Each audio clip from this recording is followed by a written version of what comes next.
درود به همه دوستان گلم. نوروزتون پیروز و امیدوارم بهترین سال رو در پیش داشته باشید. طبق روال چند سال گذشته این یک برنامه ویژه است که 50 تا دانستنی جالب رو تعریف میکنه.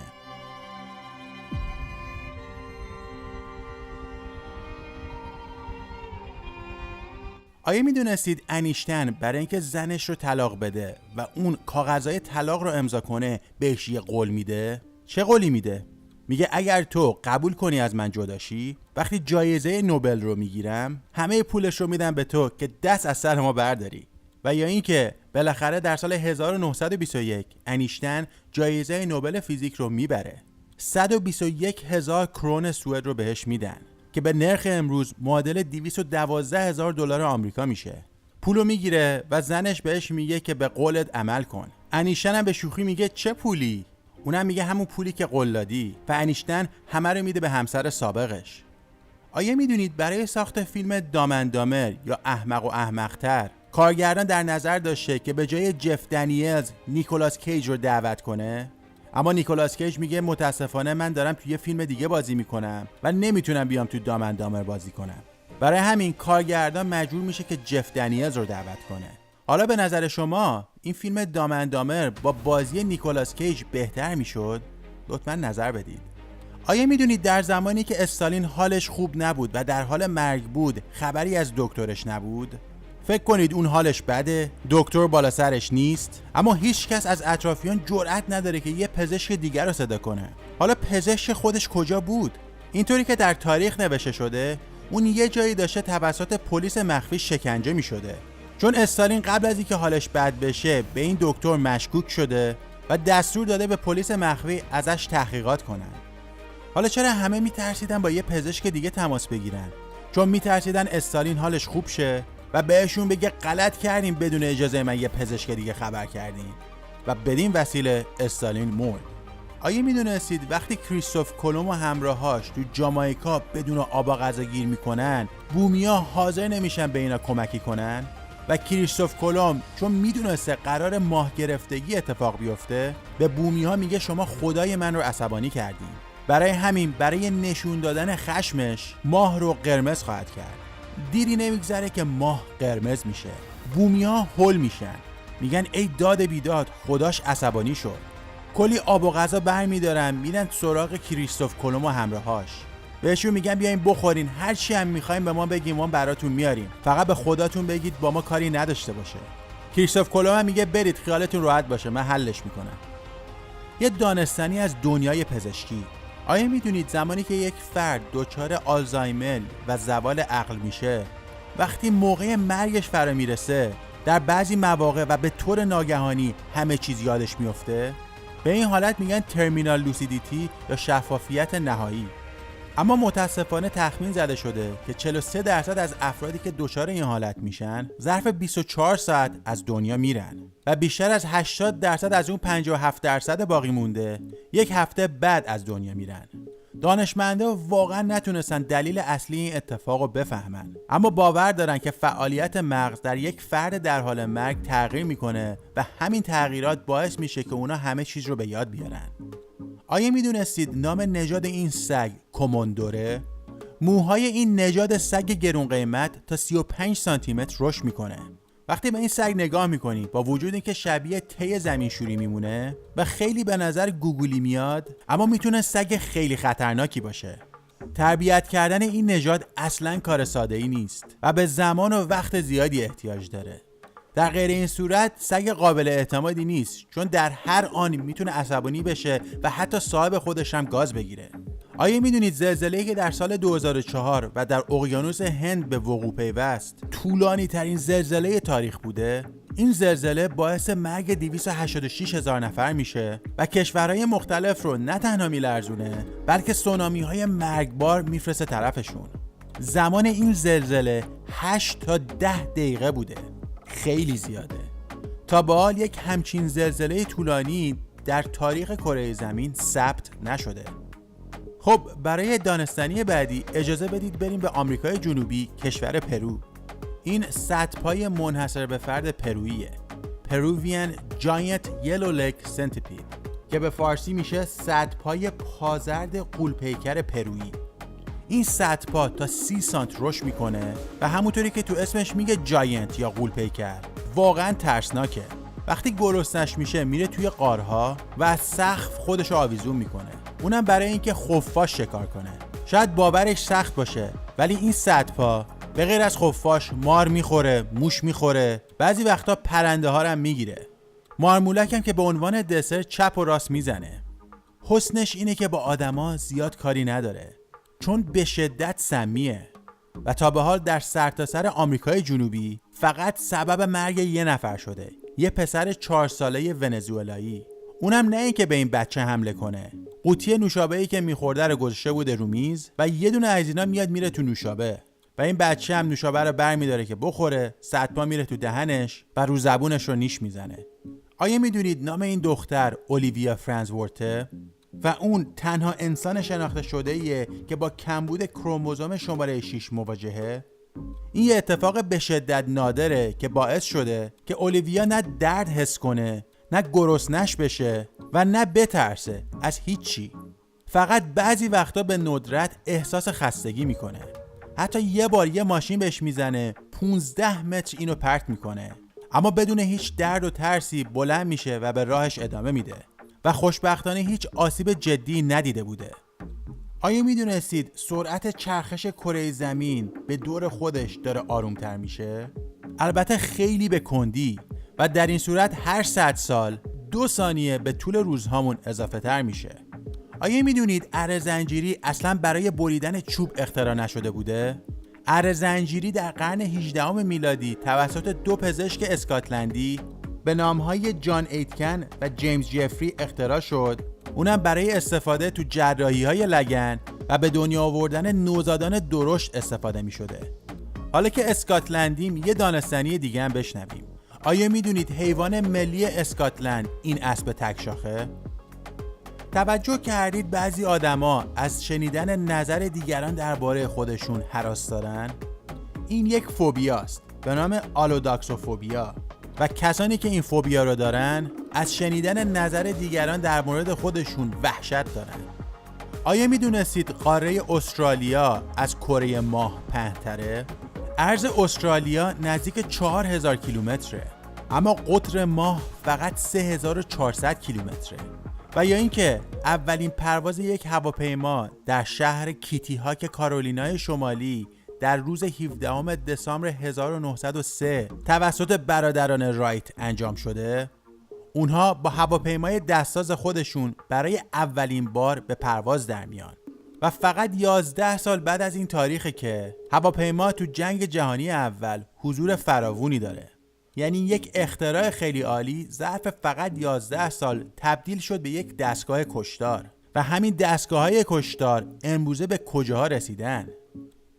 آیا میدونستید گرونترین بطری شرابی که تا به حال فروخته شده به چه قیمتی خریدنش؟ در سال 2018 یک بطری شراب 73 ساله به نام رومانی کنتی 1945 به حراج گذاشته شد. تخمین میزدن که این بطری تا $32,000 به فروش برسه، اما یک کلکسیونر سوئیسی روی این بطری کلید کرد و گفت هر جور شده میخرمش. برای همین مبلغ رسید به $558,000. به نظر من احساس میکنم که یک پولشویی اتفاق افتاد. خب یک دانستنی دیگه از دنیای پزشکی. پژوهش‌ها نشون داده که وقتی که یک انسان مرگ رو لمس میکنه هنوز چند تا از احساسش زنده است. اون همه چیز رو میشنوه و اگر دستش رو لمس کنی میفهمه و خیلی‌ها میگن شخص درگذشته با دقیقه ها صدای خانواده و اطرافیانش رو میشنوه. یعنی میشه گفت حس لامسه و حس شنوایی از آخرین احساساتی هستن که یک انسان از دست میده. آیا میدونستید گوریل ها راه به راه از خودشون باد در میکنن؟ و دلیلش هم رژیم غذایی پر از فیبرشونه. آیا میدونستید دمیتری مندلیوف پایه‌گذار جدول تناوبی یا همون جدول مندلیوف 3 بار نامزد دریافت جایزه نوبل شیمی میشه، اما با وجود اینکه لیاقتشو داشته هیچ وقت برنده نمیشه؟ دلیلش هم این شیمیدان سوئدی بود، سوانت آرنیوس. با وجود اینکه سوانت عضو کمیته نوبل نبود و حتی نامزد دریافت جایزه هم نبود، اما روی داورا خیلی تاثیرگذار بود و اونا به حرفش گوش میدادن و برای همین تو این 3 دفعه نذاش مندلیوف جایزه نوبل رو ببره. حالا شاید بپرسید مشکل سوانت با مندلیوف چی بوده؟ مشکلش این بوده که چند سال قبلش مندلیوف از نظریه تفکیک سوانت انتقاد کرده بوده و سوانت هم هیچ وقت این کار اون رو فراموش نکرد. آیا میدونستید یک بازیگر آلمانی به نام گونتر کافمن در سال 2002 به پلیس اعتراف کرد که تصادفی روی حسابدارش افتاده و باعث خفگی و مرگ اون شده؟ ولی دادگاه این حرف تصادفی رو قبول نمیکنه و به خاطر همین کارشو و باجگیری‌هایی که تو پروندهش بوده به 15 سال زندان محکومش میکنه.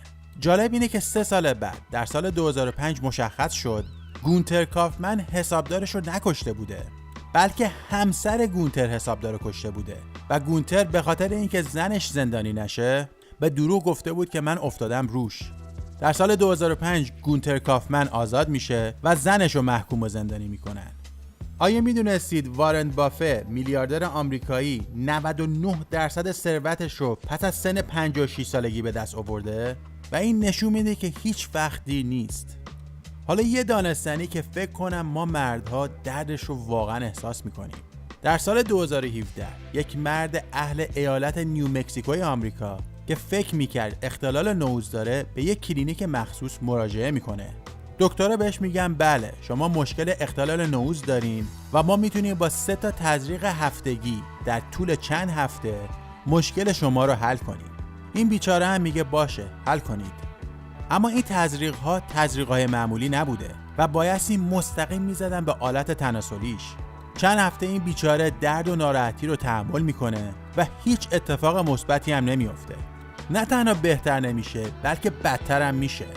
میره به یه درمونگاه دیگه و اونجا دکترها معاینش میکنن و میگن تو اصلا اختلال نوز نداری و توی اون کلینیک به دروغ گفتن. اما 3 تا تزریق بیمورد هفتگی آلت تناسلی این مرد رو داغون کرده بوده و این مجبور میشه بره از کلینیک شکایت کنه. شاید باورتون نشه دادگاه اون کلینیک رو محکوم کرد که بایستی 412 میلیون دلار به این مرد خسارت بدی چون آلت تناسلیش رو نابود کردید. 412 میلیون دلار گرفت ولی خوشحال نبود. من فکر میکنم حق داشته. نظر شما چیه؟ آیا میدونستید پرواز 52 خطوط هوایی آویانکای کلمبیا که در حال پرواز به نیویورک آمریکا بوده قبل از اینکه به این شهر برسه بنزینش تموم میشه و در یک روستای اطراف نیویورک به نام کوونک سقوط میکنه و از 137 سرنشین و خدمه پرواز 73 نفرشون کشته میشن؟ اما جالبی داستان اینه که 2 نفر از اونایی که جون سالم به در میبرن به 7 سال زندان محکوم میشن چون وقتی به بیمارستان منتقلشون کردن چون پزشکان و پرستاران تشخیص دادن که تو معده این دوتا کپسول‌های حاوی کوکائینه و مجبور میشن پلیس رو خبر کنن. پلیس هم منتظر میشه که اینا از بیمارستان مرخص بشن و بعد سوارشون کنه ببره زندان. آیا میدونستید بزرگترین جابجایی فیزیکی ثروت در تاریخ در جریان جنگ جهانی دوم روی داده؟ موقعی که بریتانیا از ترس آلمان‌ها 186,000 شمش طلا رو و 200,000 سکه رو با کشتی به کانادا فرستاد. ارزش این ثروت جابجا شده به پول امروز حدود 70 میلیارد دلار بوده. البته آمریکا به عنوان هزینه‌های جنگ جهانی دوم که به کمک انگلیس رفته این طلاها رو از انگلیس میگیره و امروزه در فورت ناکس قرار داره که این کلیپش تو آنتن هست. برای دانستنی بعدی بریم چین. در سال 2009 یک غواص 26 ساله چینی به نام ینگ یون موقعی که در حال غواصی بوده عضله پاش میگیره و دیگه نمیتونسته شنا کنه. داشته غرق میشده که یهو یک نهنگ بلوگا میرسه. نهنگ میندازه زیر ینگ یون و میارتش روی آب و جونش رو نجات میده. حالا که تو آبیم اینم بشنویم. نام این آقا مایکل پکارته و کارش شکار شاه میگوه. اون چند روز پیش همین که داشته غواصی میکرده تا شاه میگو پیدا کنه یهویی توسط یک نهنگ گوش پشت بلعیده میشه. اما نهنگ نمیتونسته اونو قورت بده و بعد از 20 ثانیه مایکل رو تف میکنه بیرون و مایکل که فکر میکرده مرگ حتمیه جون سالم به در میبره. فعلا تو آب بمونیم و یه دانستنی دیگه هم بشنویم. آیا میدونید چارلز لایتولر معاون دوم کشتی تایتانیک بوده؟ و تا موقع غرق شدن این کشتی تا آخرین لحظه روی عرشه به مردم کمک میکرده و با کشتی هم غرق میشه، به طوری که گیر میکنه تو قسمت موتورخونه کشتی و دیگه نمیتونسته تنفس کنه و داشته خفه میشده. اما موتورخونه کشتی به یک باره منفجر میشه و چارلز رو پرت میکنه روی آب و اون در کمال ناباوری نجات پیدا میکنه. خوبه بدونید اون 28 سال بعد و در سن 66 سالگی در جنگ جهانی دوم برای کمک به نجات یافتگان حادثه دانکرک داوطلب شد و جون 122 نفر رو نجات داد. آیا میدونید در سال 2015 دختری در هنگ کنگ به دنیا اومد که باردار بود؟ این نوزاد حامل جنینی بوده که به صورت غیرعادی تو بدنش رشد میکرده. به این وضعیت میگن جنین درون جنین و در هر 500,000 تولد ممکنه یک بار اتفاق بیفته. حالا که درباره نوزاد صحبت کردیم، آیا میدونستید نوزاد تازه به دنیا اومده تقریباً به اندازه 1 فنجون خون تو بدنشه؟ یعنی چیزی حدود 250 میلی لیتر. آیا میدونستید مورچه ها برای مسیریابی قدماشون رو میشمرن؟ و اونا در برگشتم قدماشون رو میشمرن که زیادی و مسیر اشتباه نرن. آیا میدونید این اندازه واقعی قاره آفریقاست؟ و از اون چیزی که تو نقشه میبینیم بزرگتره؟ میبینید که کشورهای چین، هند، سوئیس، اروپای شرقی، ایتالیا، آلمان، فرانسه، هلند، بلژیک، اسپانیا، پرتغال، آمریکا، انگلستان و ژاپن توش جا گرفته؟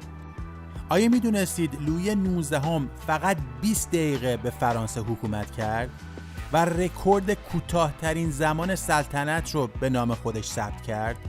آیا میدونستید حرف ای بیشتر از هر حرف انگلیسی دیگه تو کلمات به کار میره؟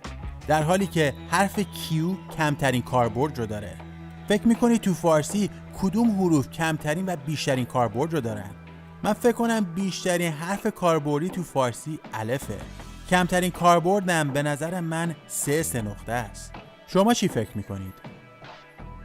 خب بریم به اندونزی و از یک جزیره به نام تانا توراجا دیدن کنیم. توی این جزیره یک قبیله کوچیک زندگی میکنه که اگر یک کودک قبل از دندون در آوردن بمیره، اونو تو تنه یک درخت دفن میکنن و نمیذارنش توی زمین. اونا باور دارن که درخت بعد از چند وقت روح اون کودک رو توی فضا رها میکنه و اون میتونه دیگه آزاد باشه. آیا میدونستید کژدم‌ها کلی چشم دارن؟ بسته به نوع کژدم، اونا تو سرتاسر بدنشون میتونن بین 6 تا 12 تا چشم داشته باشن. یعنی از هر طرف بری نزدیک میبیننت. یه دانستنی علمی، پژوهشگران کانادایی در بررسی‌هاشون دریافتن که مصرف نصف پیمونه گل کلم در روز احتمال ابتلا به سرطان پروستات رو تا 52% کاهش میده. آیا میدونستید در سال 2017 پلیس ایتالیا برای رسوندن 2 کلیه اهدایی برای یک جراحی حیاتی از یک لامبورگینی استفاده کرد و فاصله 500 کیلومتری بین پادوا تا روم رو فقط ظرف 2 ساعت طی کردن؟ سرعت متوسط لامبورگینی تو بزرگراه‌های ایتالیا به 233 کیلومتر در ساعت میرسیده. یه دانستنی حیاتی دیگه، در روز 11 سپتامبر 2001 تمام پروازها در ایالات متحده لغو شده بودند و هیچ هواپیمایی اجازه پرواز در آسمون‌های آمریکا رو نداشت. یعنی اگر هر هواپیمایی می‌دیدن می‌زدنش. اما در این گیرودار یک هواپیما مجوز میگیره که از سندیگو کالیفرنیا به پرواز در بیاد و بره فلوریدا. یعنی یه پرواز از غربی ترین به شرقی ترین. حالا برای چی این پرواز طولانی رو انجام دادن؟ برای اینکه یک پادزهر رو از کالیفرنیا برداره برسونه به اونجا. اونم برای نجات یک مرد که یک مار تایپان نیشش زده بوده و پادزهرش فقط تو سندیگو وجود داشته. این هواپیما رو 2 تا جت جنگی اسکورت میکنن که مطمئن بتونه به پروازش ادامه بده. و جالبه بدونید این مأموریت با موفقیت انجام میشه و جون آقای لورنس سرتیما از مرگ حتمی نجات پیدا میکنه. آیا میدونستید این یک مار نیست؟ درست شنیدید، این مار نیست، بلکه شاپرک اطلسه که در مناطق گرمسیری جنگلی آسیای جنوب شرقی زندگی میکنه. این شاپرک با طول بالهای 24 سانتی متری جزو بزرگترین شاپرک‌ها به حساب میاد. آیا میدونستید این خانم یعنی ویکتوریا سیلیرز در آوریل 2015 با چتر نجات از ارتفاع 1220 متری میپره، اما چترش درست باز نمیشه و اون با سرعت از اون ارتفاع سقوط میکنه روی زمین. فکر میکنید چی میشه؟ خیلی باورش سخته، اما اون به طور معجزه‌آسایی زنده میمونه. جالب اینه که چند روز قبلش هم تو خونش به خاطر نشت گاز داشته میمرده، اما اونجا هم شانس میاره و زنده میمونه. این خانوم خلاصه هیچ چیش نمیشه. اما اینجا قیافه شوهرش تماشاییه، چون تمام این برنامه‌ها رو اون برای اون چیده بوده. چترش رو دستکاری کرده بوده، چند روز قبلش گاز رو نشتی میده تو خونه. برای چی میخواسته زنش رو بکشه؟ چون کلی بدهی بالا آورده بوده و میخواسته از بیمه عمر زنش استفاده کنه و بدهیاش رو بده. اما سرش به سنگ میخوره و دستگیر میشه، چون قصد کشتن داشته، جرم سنگینی مرتکب شده بوده. برای همین به حبس ابد محکوم میشه. آیا میدونستید تو کشور مغولستان 5 میلیون اسب وجود داره؟ و این یعنی به ازای هر یک مغولستانی 5 تا اسب تو این کشور زندگی میکنه؟ آیا میدونستید گوش سمت راست انسان حرفا رو بهتر میشنوه؟ اما خب گوش چپی چی؟ گوش چپ موسیقی رو خوب میشنوه. آیا میدونستید نزدیکترین ستاره به خورشید یه خورده بیشتر از 4 سال نوری باش فاصله داره؟ و این یعنی اگر بخواید با پیشرفته ترین فضاپیما به اونجا برید میتونه 50,000 سال طول بکشه؟ آیا میدونید زمانی که یک یوزپلنگ با نهایت سرعتش در حال دویدنه طول هر گامش حدود 7 تا 8 متره؟ آیا میدونید چرخه زندگی یک پاندا در طبیعت حدود 20 ساله؟ و یا اینکه تمام پانداهای دنیا متعلق به چینه؟ یعنی هر جای دنیا پاندا میبینید مال چینه و اجارش رو میگیره. حالا اجارش چنده؟ اگه ارزونه یه دونه ما اجاره کنیم. نه خیلی گرونه، صرف نمیکنه، چون سالی 1,100,000 دلاره. اونم برای یه جفت پاندا، چون تنها اجاره نمیدن، میگن افسرده میشه. آیا میدونستید ما انسان‌ها فقط 5 میلیون سلول بویایی داریم؟ شاید بگی چرا میگی فقط؟ چون در مقابل تعداد سلول‌های بویایی یک گرگ ناچیزه. قدرت بویایی یک گرگ 40 بار از ما قوی تره، چون 200 میلیون سلول بویایی دارن. و در آخر، آیا میدونستید من عاشق تک تکتونم؟ و از همتون سپاسگزارم که 1 سال کامل با گروه آنتن بودید. نوروزتون پیروز، دلتون شاد، لبتون خندون و حساب بانکیاتون هم پر پول.